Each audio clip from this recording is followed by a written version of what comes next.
साल 2022 में एक मूवी रिलीज हुई, भेड़िया।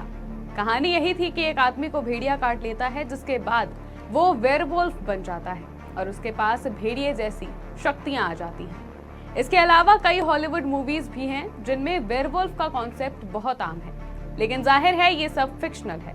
असल में ऐसा कुछ नहीं होता, लेकिन एक वक्त ऐसा भी था जब लोग ये सब बिल्कुल सच मानते थे। नमस्कार, मैं महिमा शर्मा और आप देख रहे हैं आज की खबर। एक वक्त पर भेड़िए का खौफ इतना था कि गांव में आने वाले हर बाहरी को शक की नजर से देखा जाता था।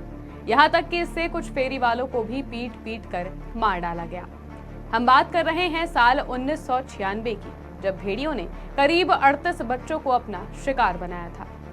यूपी के बहराइच में इन दिनों भेड़ियों ने आतंक मचा रखा है। पिछले कुछ वक्त से भेड़ियों के हमले से 9 बच्चों समेत 10 लोगों की मौत हुई है और हमले अब भी हो रहे हैं। ये आतंक इतना खौफनाक है कि लोगों को घर में रहने की सलाह दी जा रही है। भेड़ियों के हालिया आतंक ने 28 साल पहले की उस घटना की याद दिला दी है जब प्रतापगढ़ और उसके आसपास के सुल्तानपुर और जौनपुर जिले में 60 से ज्यादा बच्चों को भेड़ियों ने अपना शिकार बनाया था। आज भी इसे याद कर लोगों के रोंगटे खड़े हो जाते हैं। तब खौफ का आलम ऐसा था कि भेड़िए को लोग शैतान मानने लगे थे।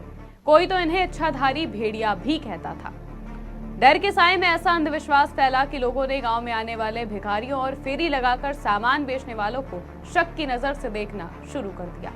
लेकिन लोगों को जल्द ही पता चल गया कि कोई जंगली जानवर बच्चों के पीछे पड़ा है। रात में कितना भी अपने बच्चों को बचाएं, हर 2 से 3 दिन में कोई न कोई बच्चा गायब हो जाता था और फिर उसकी लाश मिलती थी। इन हमलों से सुल्तानपुर, जौनपुर और प्रतापगढ़ के 35 गांव डर के साए में जीने लगे।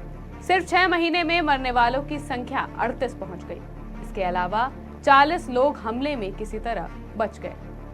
फिर वन विभाग और पुलिस की टीमों को काम पर लगाया गया, जिनका काम लोगों को जागरूक करना और अफवाहों से बचाना था। आखिर में भेड़ियों को कंट्रोल करने के लिए बड़ी संख्या में वन विभाग के शूटर्स और पुलिस की टीम लगी। वाइल्ड लाइफ एक्सपर्ट लगे, तब जाकर आदमखोर भेड़िए को मारा गया। काफी रिसर्च के बाद पता चला कि ये पूरा काम भेड़िए के झुंड का नहीं, बल्कि किसी एक भेड़िए का है। 1996 के बाद एक बार फिर भेड़ियों का आतंक फैला। इस बार जगह थी बलरामपुर जिला। नवंबर 2003 से जून 2005 तक भेड़ियों ने खूब उत्पात मचाया। यहाँ 2.5 साल में भेड़ियों ने 130 बच्चों को मार डाला। उस वक्त भी वन विभाग को शार्प शूटरों की लंबी फौज उतारनी पड़ी और काफी मशक्कत के बाद उन्होंने भेड़िए के एक कुनबे को मार गिराया। उन 125 गांव के लोग आज भी उस आतंक को भूल नहीं पाए हैं। अब आते हैं आज के समय में। सवाल ये उठ रहे हैं कि आखिर भेड़िए अपने मूल भोजन को छोड़कर आदमखोर कैसे बन रहे हैं? तो इसकी वजह साफ है, उनका मूल भोजन खत्म हो गया है। बहराइच के जिन हिस्सों में भेड़िए इस वक्त लोगों को शिकार बना रहे हैं, यहाँ पहले हिरन और खरगोश हुआ करते थे, जो कि भेड़िए का मूल भोजन है।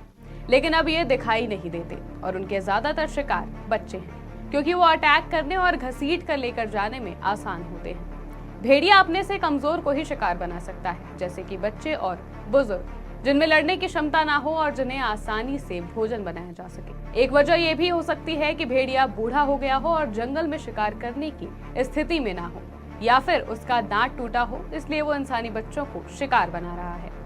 उधर आदमखोर भेड़ियों को पकड़ने के लिए वन विभाग ने पूरी ताकत झोंक दी है। वन विभाग की 9 टीमों के 200 कर्मचारी भेड़ियों को पकड़ने में लगे हैं। इसके अलावा 3 डीएफओ को भी लगाया गया है। सीसीटीवी और ड्रोन कैमरों के जरिए भी निगरानी की जा रही है।